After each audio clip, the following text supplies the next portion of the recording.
Welcome to the Health Channel, all health, all the time. I'm your host, Kathy Buccio, coming to you from the Baptist Health South Florida studios. The Centers for Disease Control and Prevention continues to report a rise in common sexually transmitted infections. And despite the high numbers, many people fail to get tested. Now, putting themselves, not just themselves, but others at risk for health complications.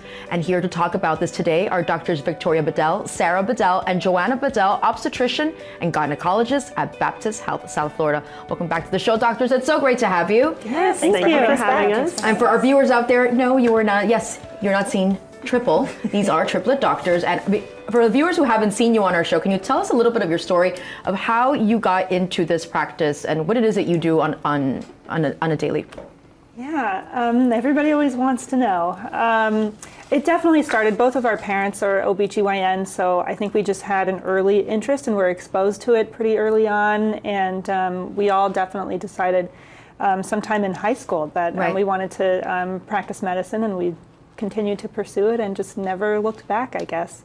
And once we all went to medical school and became doctors, it was pretty easy to decide that we all wanted to work together. And as a practice, you are all together, correct? Yes, with our mom. Amazing, wow, okay. Now, today we're gonna focus on sexually transmitted infections or sexually transmitted diseases. So how often does this come up as a topic? And the first thing I wanna ask though, because I noticed that it's being referred to now as diseases and infections, why?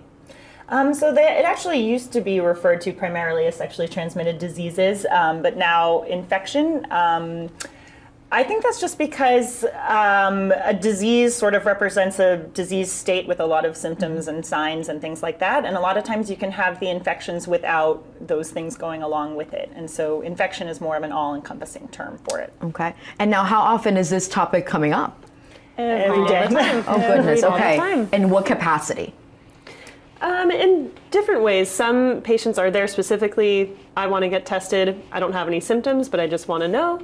Others are more showing up with, hey, I have this kind of funny thing going on, do you think it could be an STD? Right. Others, their mothers are bringing their daughters in saying like, hey, you know, I don't think they get a lot of education about this at school. Can you be the one to talk to them about STDs? Yeah, Absolutely. But very often the patient doesn't say anything and we initiate the conversation too. Is it almost an embarrassment? Definitely. I don't think that embarrassment will ever go away. Right. Just generally sex is so taboo. STDs are, on top of that. Doesn't seem like people are talking to their friends very much about it if they have it. I'm not sure if the embarrassment will ever go Not sure if that's a away. brunch topic, right? Yeah. Really. Also, it's very Put in front of a inconsistently taught in schools as well. That it's too. really hit or miss. Absolutely. What's out there. And we hope that they are getting that education in school as well. But as you say, it begins at home. And also speaking to your doctor, are you seeing a rise in STDs? I think people are starting to now have sex at a younger age. And so with that comes infections at a younger age as well. And we said that the most common STD is what, doctors? HPV. HPV. Wow. And but even with the vaccine, are you still seeing it? Yeah, absolutely. The vaccine is not sort of fully out there in terms of not everybody is being vaccinated. It is certainly available for women and men, actually. And the CDC tries to encourage 11 and 12-year-old girls and boys to actually get the vaccine. And So the vaccine is for boys as well? Yes, it is. Okay. The earlier that you get vaccinated, the better, ideally before you're exposed to the virus, meaning before you're sexually active. I think there's certainly a lot of just ongoing conversations in the country about, is that too early to start telling your children about sex? I think it's up to the family. You don't necessarily have to start telling children about sex when they're 11. I mean, if you're comfortable with that, then sure. But you can just treat it as a vaccine and saying, you're going to the doctor today, this is the shot that you're getting, and you can do it, and then your children are protected. Absolutely. We're going to get more into the vaccine, but really quickly, how many different types of STDs are there? About 20, but maybe 10 to 12 are sort of more commonly known. Okay. Now the CDC hits the streets to see just how much people know about these STDs. About STDs. Would you be interested? No? So what do you know about STDs? Oh, no.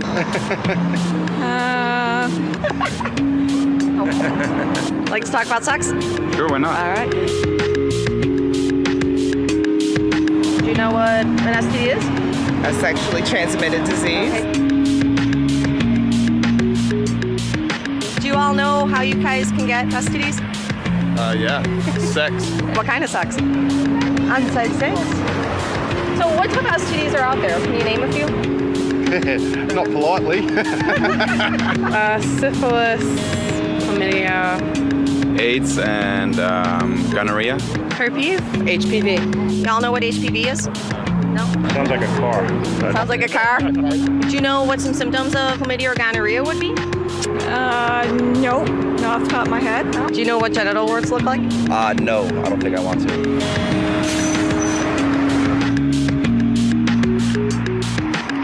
What about genital herpes? Can you prevent it by just using a condom every time?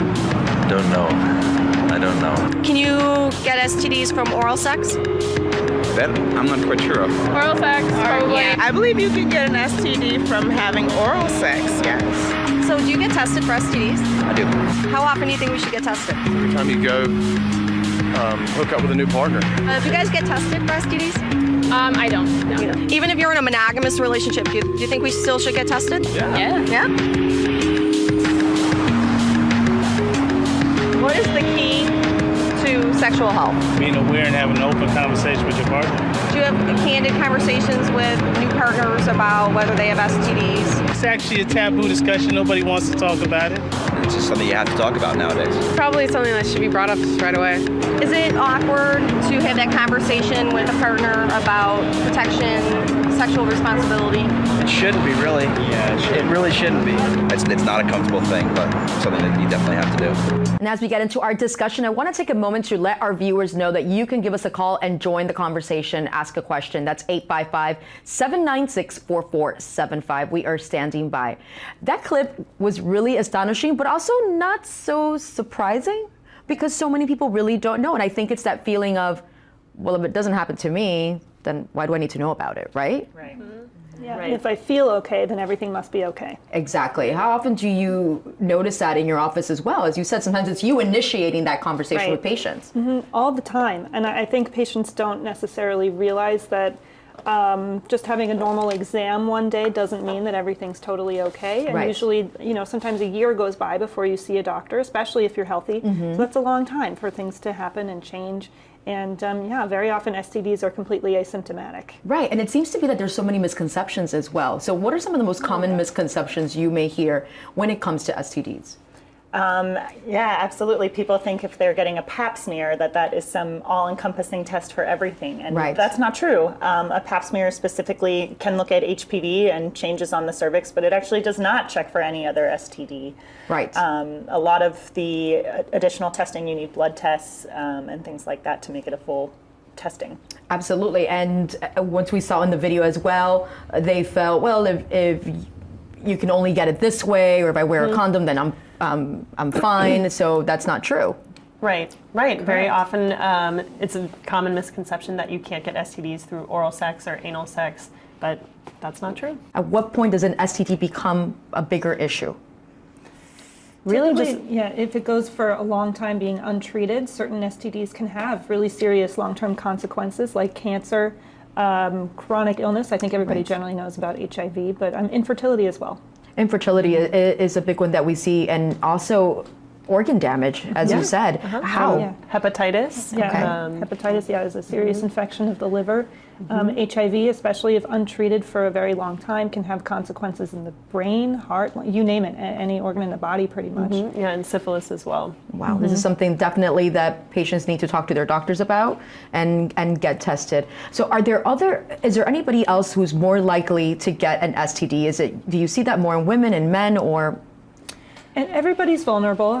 Definitely the statistics say that younger patients who are sexually active, I believe ages 20 to 25 is the highest prevalence of new STD infections, followed by 15 to 19. Right. So I think younger kids, pretty much, unfortunately, because education is not universal about it and there's a lot of misunderstanding. But how likely are you to get an STD, let's say especially if you're young, if you're exposed?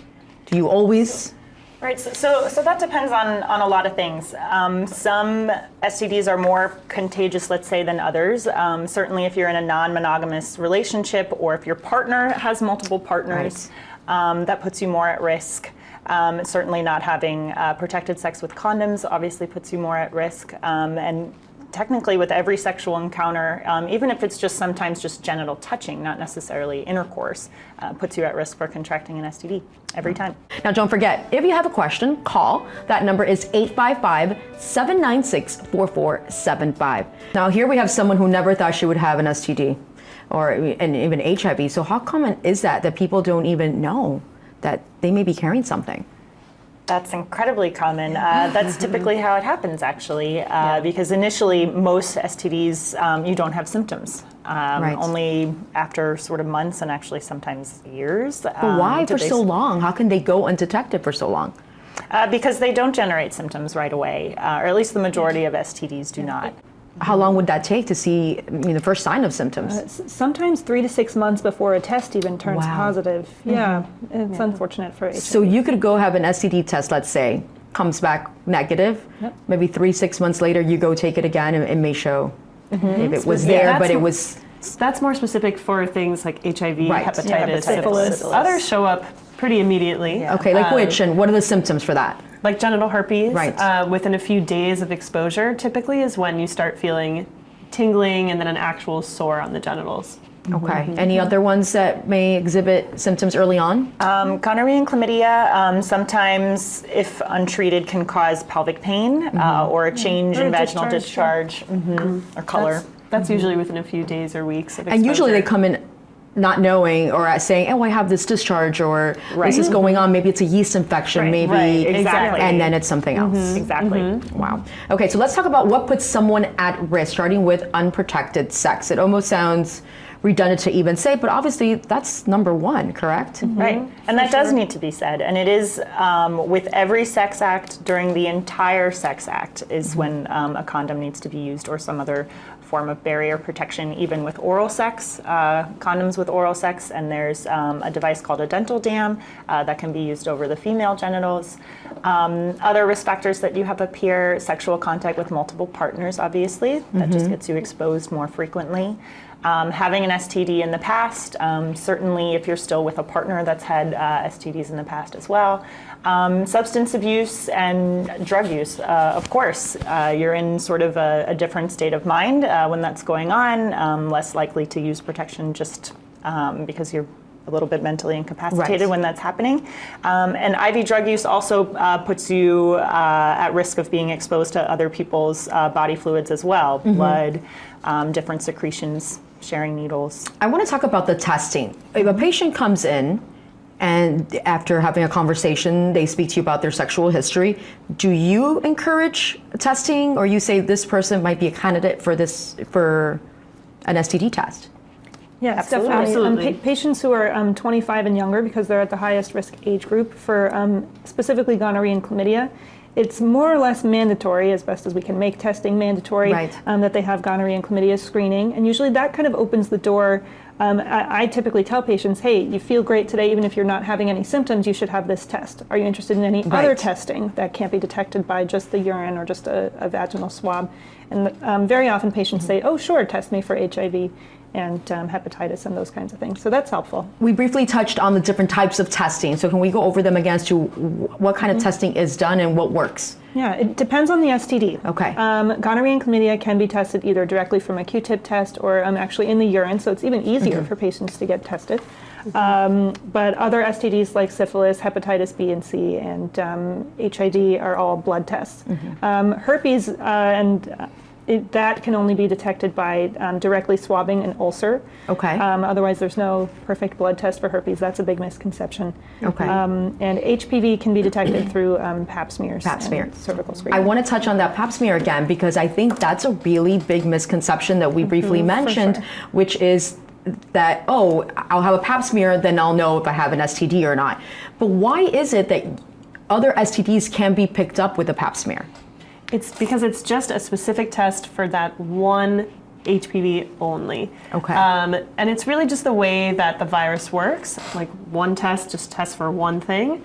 And also it can't detect certain bacteria, and gonorrhea and chlamydia is a bacteria.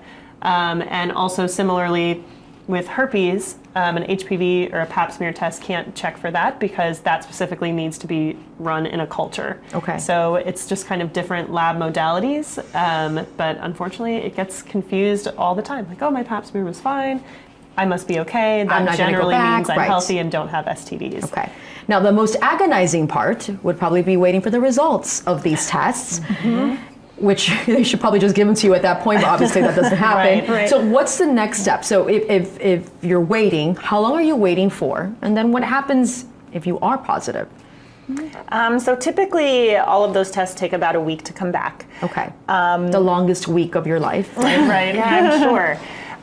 Certainly, well, we tell patients at our office if they have those tests that we are going to call you regardless of the results, so don't ignore the phone call or think that if we're calling you that something is bad positive. news, right. Right. And then if it is positive, most of the STDs actually you can treat for right away. So they are treatable? Yes, absolutely. Yeah, gonorrhea and chlamydia are actually very, very easy treatments. It's just a one-time dose of antibiotics. And then, of course, as you're clearing that infection, don't have sex with the partner that gave you the sexually transmitted infection. You can also get a prescription for your partner to get treated as well. And then some other STDs, depending on what the positive result is, at least at our office, we put you in connection with a different doctor that might treat that, like if it's HIV. I have a question. I mean, you're also obese, so if you have someone who's pregnant and they have an STD, how does that work? Yeah, so similarly, luckily, at least in Florida, and I think most other states, STD testing is completely required.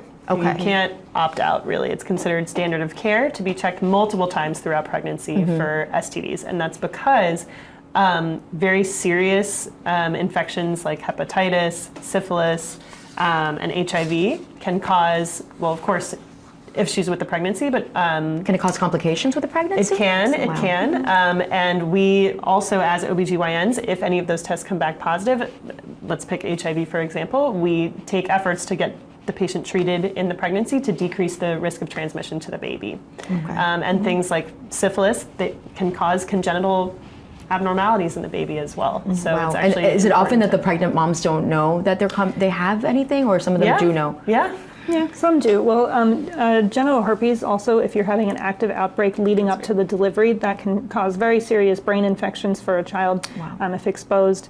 So pretty often patients know if they've had a history of that, and you just give them medications to help to prevent an outbreak closer to the end of the pregnancy to avoid that from happening. You're watching the Health Channel, all health, all the time on South Florida PBS. If you have a question, call in. That number is 855-796-4475. And remember, you can take the Health Channel wherever you go by visiting our website, allhealthtv.com, where you can watch the Health Channel 24/7. Also, download the Health Channel app for your mobile device or smartphone. It's free, available at the App Store or Google Play.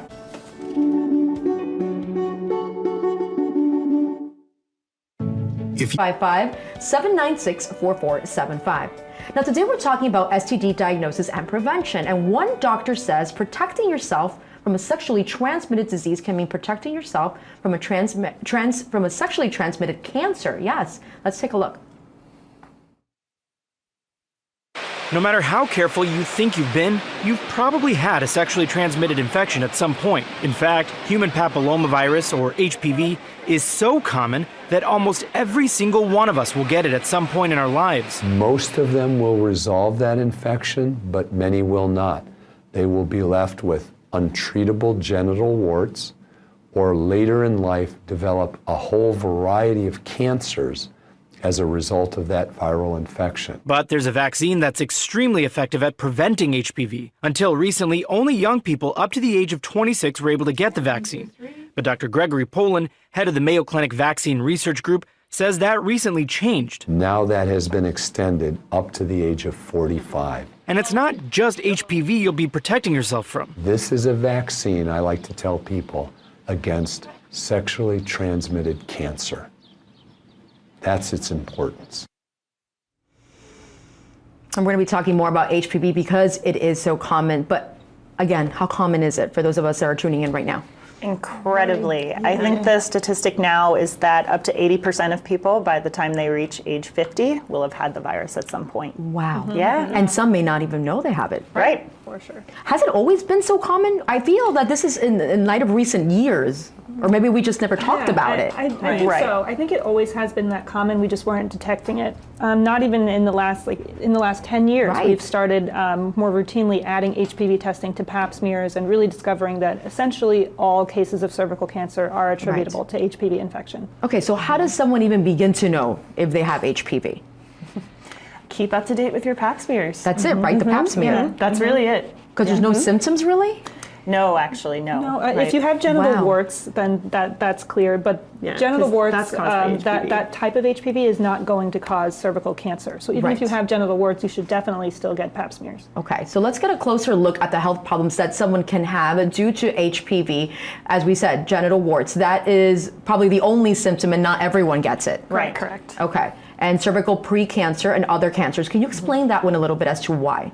Sure. So I guess if you want to call it the lucky thing about HPV is that usually it's on the scale of years between having an abnormal pap smear to getting cervical cancer. Okay.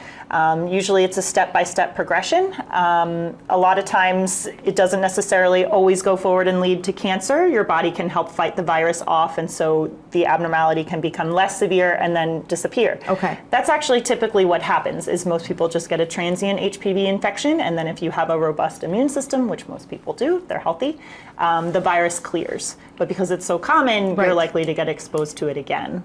At what point does it go from just being the virus to being cancer? It causes changes on the cells of the cervix, and that's what we are checking specifically with a pap smear. I guess at what point? Usually that's on the scale of a few months for you to get abnormalities, or sometimes a couple of years, and then multiple years for it to get to cancer.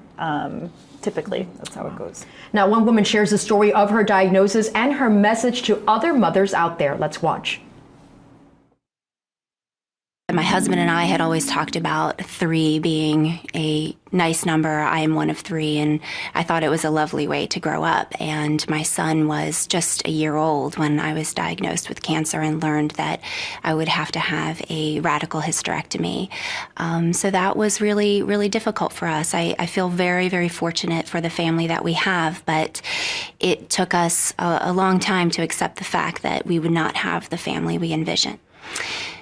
What I would tell moms who are facing the decision to give their children the HPV vaccination is, please do not hesitate.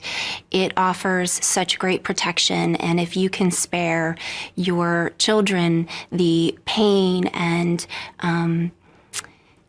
the pain and just the constant worry that comes with a cancer diagnosis, I would say absolutely do it. HPV is so pervasive that it can really affect anyone at any time. This is something that my husband and I think about all the time. Every time I go to the doctor, every time I have another scan or another test, it's in the back of my mind when or if this will ever come back. I see this HPV vaccine as cancer prevention, and I will do everything I can to prevent my kids from having to go through what I went through. They have their whole lives ahead of them, and I can't protect them from everything, but I will protect them from HPV-related cancer. As we continue our discussion, I do want to remind our viewers that you can call in. If you have a question, it's 855-796-4475. We'd love to hear from you. Now, tell us more about the HPV vaccine. They said they should make this mandatory, but it's not mandatory? No, it's not. You can imagine, vaccines are such, especially now, a hot topic. Yeah, that's in a whole separate show, but it's really hard to truly mandate a vaccine. Right.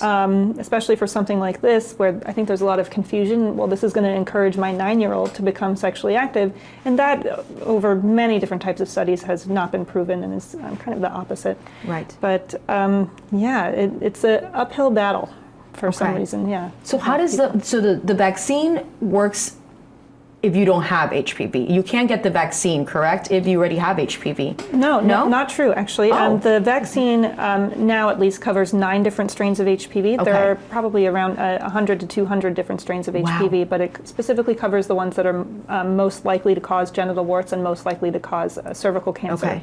So if you already have HPV, odds are you don't have all 9 of the strains, so you should definitely still get it. And this starts at what age? And what is the vaccine made of, or what does it have?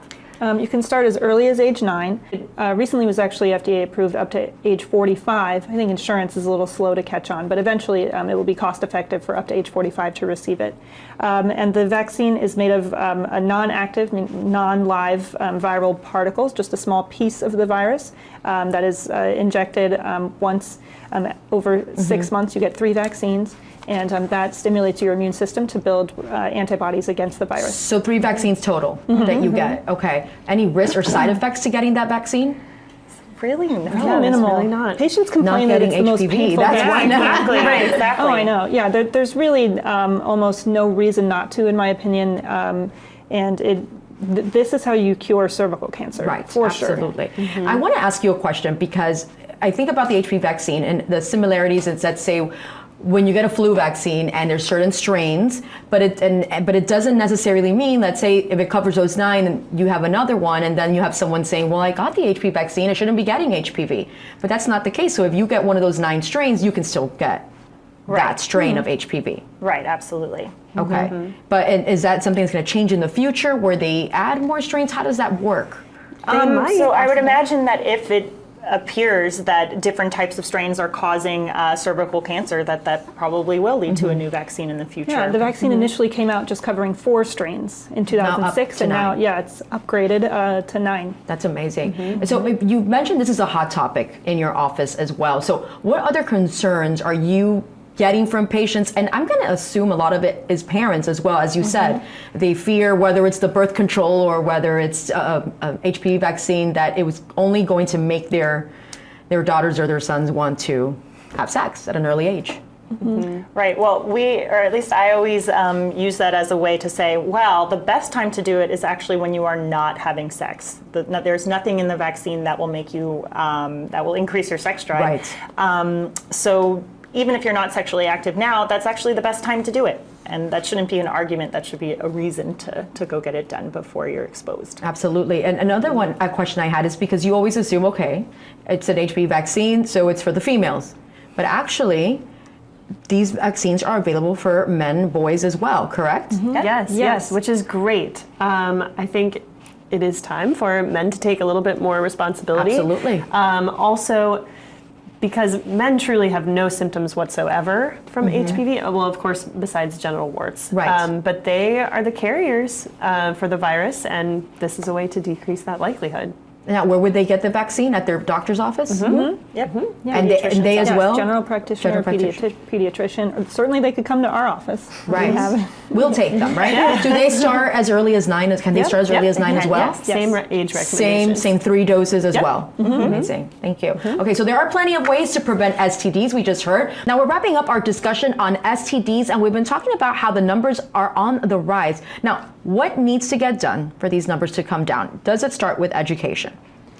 Yeah, absolutely. 100%. And from a primary prevention standpoint, meaning stopping it before it happens, the vaccine, absolutely. And it's a very good vaccine, and it works. And this is actually the only STD that we have a vaccine for is HPV. Right.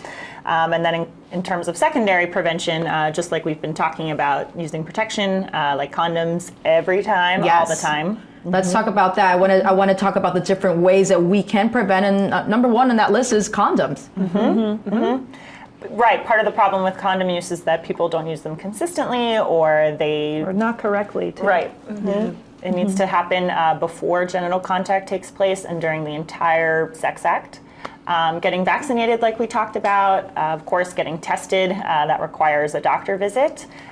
Communicating with your partners and your doctor as well. And certainly abstaining from intercourse is really the only way to effectively prevent STDs.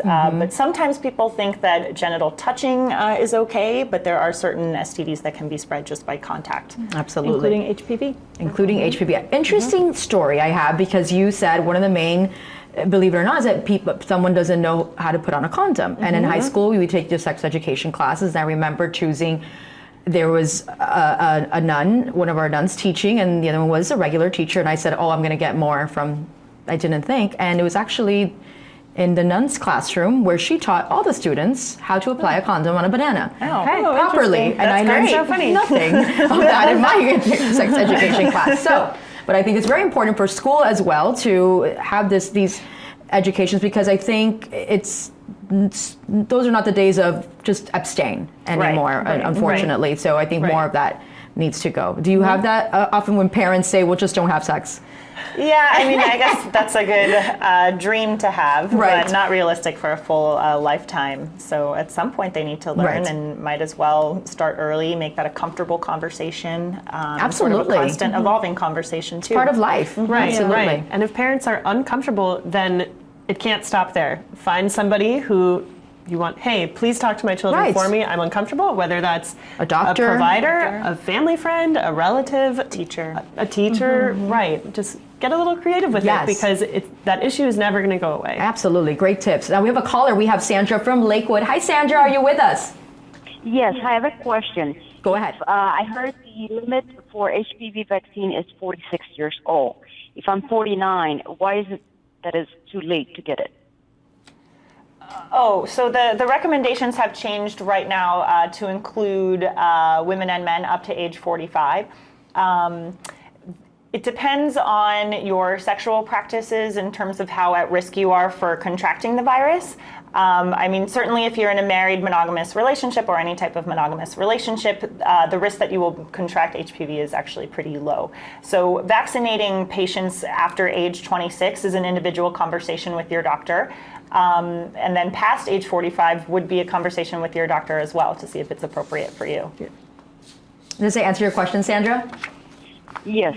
Okay, thank you so much. Thank you so much for calling in. Yeah. Now, no matter what, it's important to stay connected with your doctor, as just what we've been talking about. So to know your options and get tested for the sake of your health. With just a few minutes left, I want to remind our viewers at home to call in if you have a question. That number is 855-796-4475. We'd love to hear from you. Okay, so let's talk about talking to teens, our favorite subject. And as we said, you gave some pretty unique and suggestions. If you're not comfortable with it, maybe have a doctor or maybe a family friend or even a teacher. Have that conversation. So the CDC offers a number of ways that parents can keep their teens safe and informed. So let's go through these. So is this some of the tips that you give parents as well? Absolutely. Specifically avoiding overreacting. Yes. I think because it's such a, anxiety-ridden topic for parents to address. I think that's really, really important. And it at least also establishes a comfort that if your child has a concern, or your child is growing up, and I think that's part of the not wanting to have that conversation. It's almost a reality. But tied to that overreacting is, like you said, being relaxed, being open, answering questions, right? Having this conversation flow frequently. And maybe tying your own personal experiences into it as well, and tie in there that maybe this was an anxious topic for you as well when you were growing up, and that's normal and natural. And just be sort of a go-to person, and if not, provide the steps for whoever your child is comfortable speaking with. Do you encourage parents to be as transparent as possible, to be honest in answering these questions, not to... Is that age dependent, or do you think that as kids grow and going to school, we have social media now, there needs to be more candid conversation? Right, and that's a really good point with social media and the internet and just friends at school. It might be easier and better for parents to sort of take that power back as the one providing the education and the information, and that way you know what your children know, and you're in charge of creating sort of the framework for that. Right. We had shared some tips if you're not the best communicator. So what are some options? Let's say if you don't feel comfortable or you are anxious to have this conversation with your child. I think absolutely bring them to a doctor. If that is something that maybe if you think your child's going to be closed off to that, if they don't know the provider and aren't familiar, then a family friend, a relative. Right. There are some actually very reliable resources on the internet, like the Planned Parenthood website. You know, regardless of what everybody thinks about Planned Parenthood, there is very legitimate, readable information there that's accurate. Absolutely. So, And not not pointing them in the right direction. And it's also a great pace. Let's say if it's a low cost, if you want to get tested even, or maybe talk to someone about getting vaccinated, you can actually go to somewhere like Planned Parenthood, correct? Oh, for sure. Yes. Also, the Department of Health has several office locations that does frequent testing and vaccination at low cost. I do have one question. I want to know what teens ask when they go to the doctors, when they go to your office. What is the most asked question?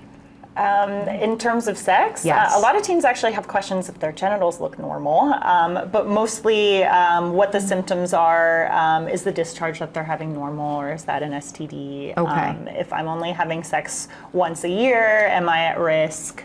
Those types of questions. Good questions, though. These are good. I'm glad they're asking. And before we go, any last minute feedback or advice for anyone who may have a concern about an STD? Be forward and proactive about it. Ask your doctor, go to the doctor, and certainly have those conversations. Ask what you're being tested for, right? And what all of the tests mean. Yeah. Absolutely. And don't assume that you were tested, even if just showing up at a doctor's office. You have to be a little proactive about it. Yes. Thank you so much. Always a pleasure having you ladies here on the show.